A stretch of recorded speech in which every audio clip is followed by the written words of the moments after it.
Father, I want a divine touch. Visit me tonight. Beloved, there are moments in a person's life when information is not enough.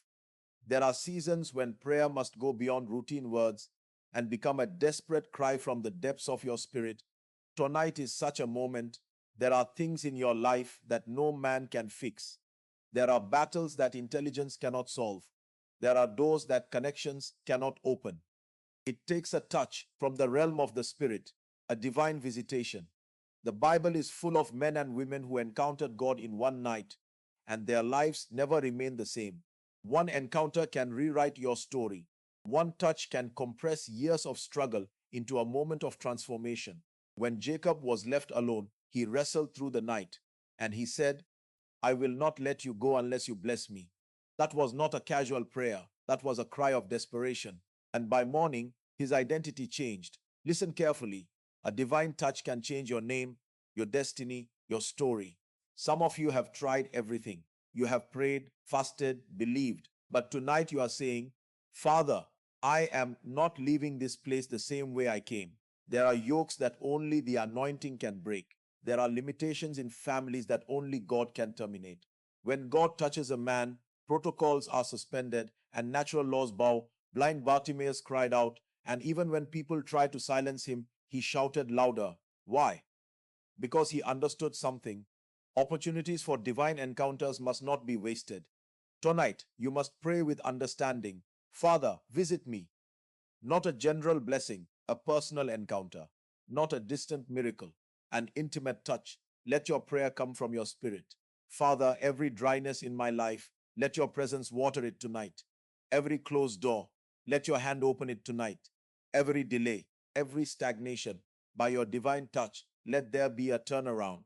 Some of you need a touch in your health. Some need a touch in your finances. Some need a touch in your spiritual life. Your fire has gone down. But hear me. When God steps into a situation, darkness cannot argue. So lift your voice wherever you are and cry, Father, I want a divine touch. Visit me tonight. Don't pray casually. Engage your heart. Engage your faith. Because tonight may be the night that changes everything. Beloved, there are dimensions in life where effort reaches its limit and human strength bows in surrender. There are battles that intelligence cannot win, cycles that discipline alone cannot break, and doors that refuse to open no matter how hard you push.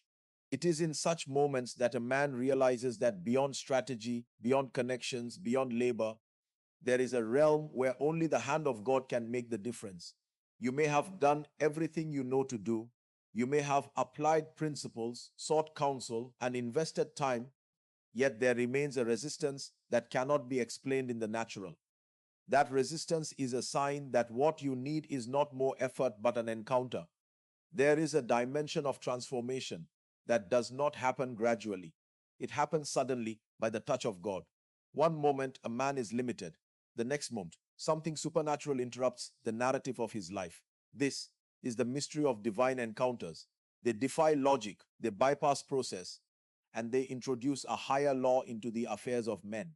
When God steps into a situation, he does not negotiate with circumstances, he overrides them. Years of delay can be swallowed up in a moment of divine visitation. Struggles that seemed permanent can disappear like a shadow before light.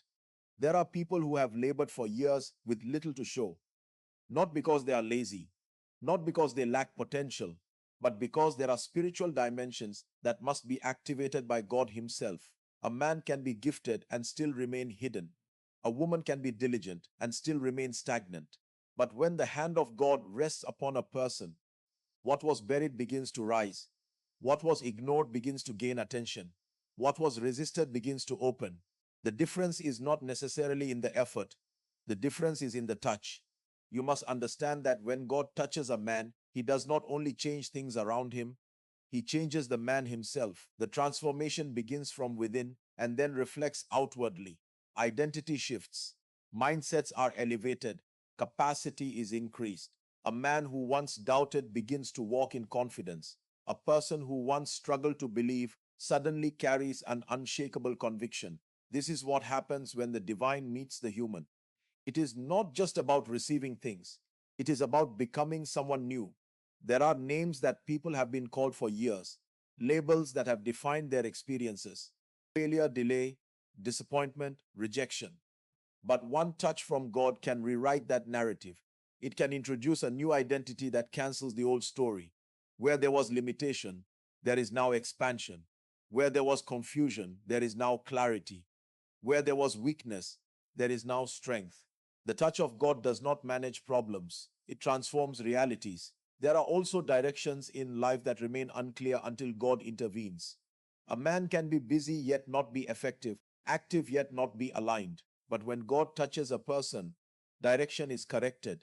Paths that once led to frustration are abandoned, and new paths ordained by divine wisdom are revealed. It is possible to wander for years, trying to figure things out, only for one encounter to bring alignment and purpose. When God touches your life, you do not just move, you move with accuracy. Outcomes also change when God steps in. Results that were once unattainable become natural expressions of His grace. Effort begins to yield fruit. Labor begins to produce results. It is not because the principles of life have changed, but because a higher influence is now at work. Favor begins to speak where your voice could not reach. Opportunities begin to come that you did not struggle for. Systems that once resisted you begin to cooperate. This is the advantage of a divine touch. There are moments when God compresses time.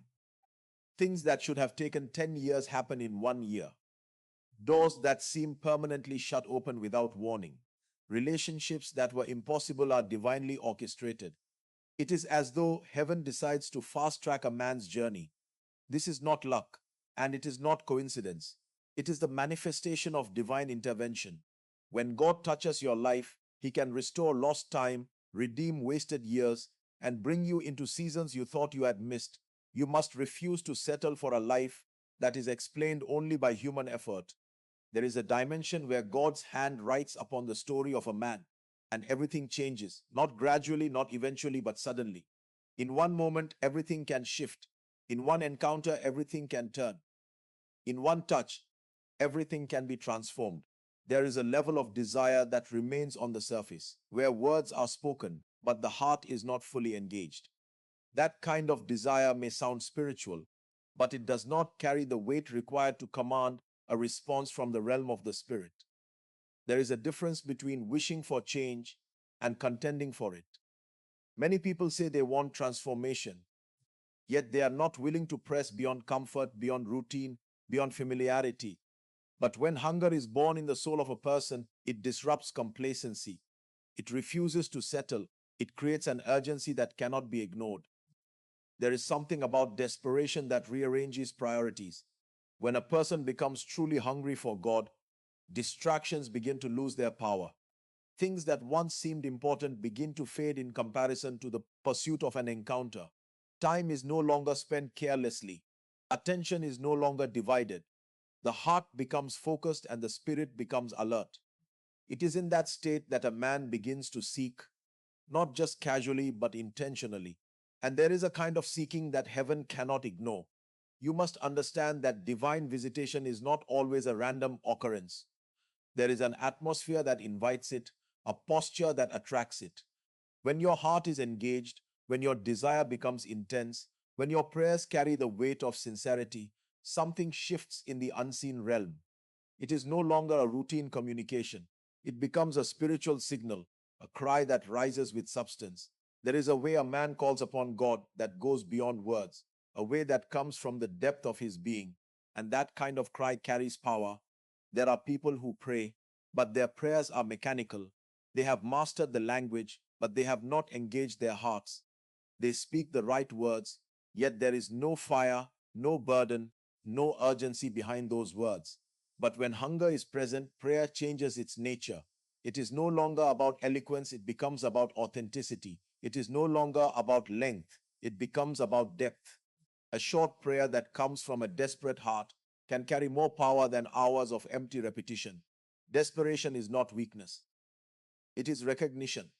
It is the awareness that without divine intervention, certain things will not change. It is the realization that human strength has reached its limit and that a higher help is required. When a person comes to that understanding, pride is broken and humility is born. And it is in that place of humility that true seeking begins. A man who is desperate is not concerned about appearances. He is not trying to impress anyone. His focus is singular. He must encounter God. There is a persistence that comes with hunger. When a person is truly desperate, he does not stop because of delay. He does not withdraw because of resistance. He presses, he continues, he insists. Even when there is silence, he keeps calling. Even when there is no immediate sign, he keeps believing. This kind of persistence is not driven by stubbornness alone, but by a deep conviction that an encounter is possible and necessary. It is the refusal to accept the current state as final. When your hunger becomes genuine, it begins to shape your environment. You start creating space for God. You withdraw from noise, from distractions, from anything that competes with your focus. Your heart becomes like an altar set apart and ready. In that atmosphere, sensitivity increases. You begin to discern things you could not perceive before. Your spirit becomes more responsive, more aware. It is as though a door begins to open, not just outwardly, but inwardly. God responds to hearts that are fully given, not partially interested, not casually curious, but deeply engaged. When your seeking becomes intentional, when your desire becomes sincere, when your hunger becomes intense, it aligns you with a spiritual law. It positions you for visitation. It is not about manipulation or trying to force an outcome. It is about positioning yourself in a way that makes you ready and receptive. There is a difference between wanting something and being ready for it. Hunger prepares you. There are moments when a man reaches a point where he refuses to remain the same. It is no longer a suggestion, it becomes a decision. Something within him rises and declares that enough is enough. That moment is powerful because it marks a shift from passivity to engagement. It is in that state that a person begins to pray differently, seek differently, and respond differently. The heart is no longer divided, it is fully committed. When your prayer comes from that depth, it carries a different kind of authority. It is not just sound, it is substance. It is not just expression, it is pursuit. There is a weight behind it that reflects the condition of your heart, and that weight creates alignment between your desire and your action.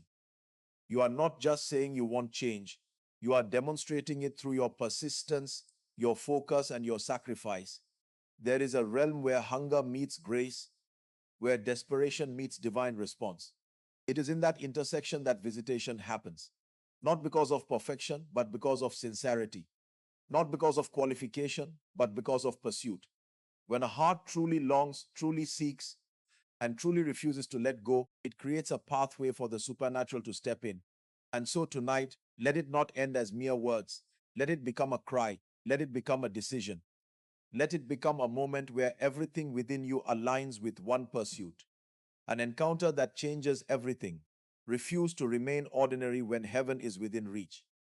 Refuse to settle for explanations when transformation is available. Let your hunger rise beyond convenience, beyond comfort, beyond routine, until it becomes a force that pulls on the heart of God. If your desire is real, then your pursuit must be real. If your expectation is high, then your engagement must be deep. This is not the time for half-hearted seeking. This is the moment to press, to insist, to stand before God with a determination that says, I will not leave the same way I came. There is a sound that heaven cannot ignore, the sound of a heart that is desperate, sincere, and fully yielded.